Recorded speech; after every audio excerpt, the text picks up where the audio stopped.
हरे कृष्णा, राधे राधे। कार्तिक महत्तम 14वां अध्याय। हे राजन, इस प्रकार उसको धर्म पूर्वक राज्य करते देखकर देवता शुद्ध हो गए। उन्होंने देवादिदेव भगवान शंकर का मन में स्मरण करना प्रारंभ कर दिया।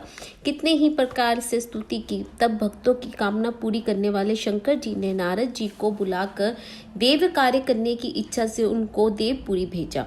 शंकर भक्त नारद भगवान शंकर की आज्ञा से देवपुरी में गए। इंद्र आदि सभी देवता व्याकुल हो शीघ्रता से उठकर श्री नारद जी की स्तुति करने लगे। उत्कंठा भरी दृष्टि से सबने नारद जी की ओर देखा। अपने सब दुखों को कहकर उन्हें नाश करने की प्रार्थना की।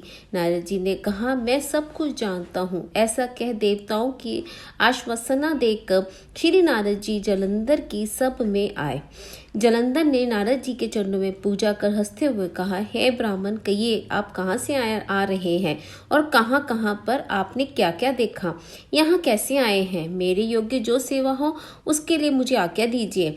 जलंधर के इस प्रकार के वचन सुनकर नारद जी प्रसन्न होकर बोले, हे दानवराज महाबुद्धिमान जलंधर, तुम धन्य हो, क्योंकि इस सब रत्नों के भोक्ता तो एक तुम ही हो। हे दैत्य श्रेष्ठ, अब आप मेरे आगमन का कारण सुनिए, जिसके लिए मैं आज आया हूँ।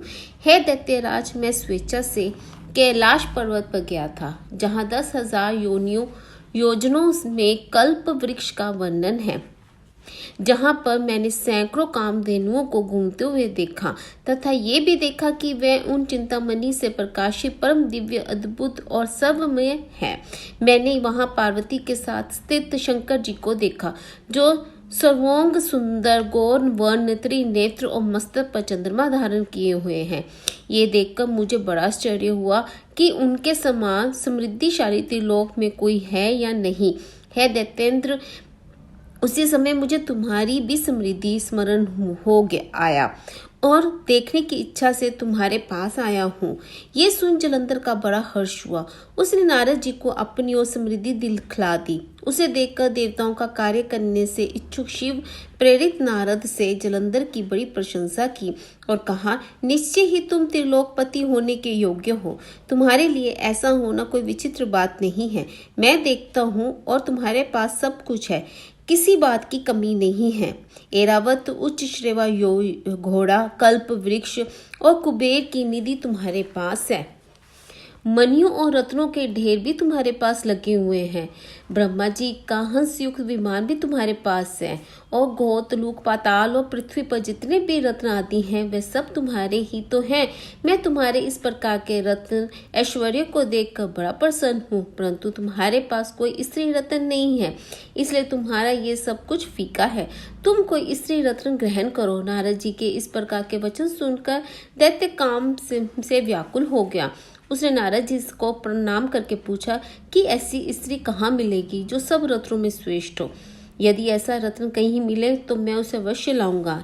देवर्षि नारद बोले, ऐसा रत्न तो कैलाश पर्वत पर योगी शंकर जी के पास ही है।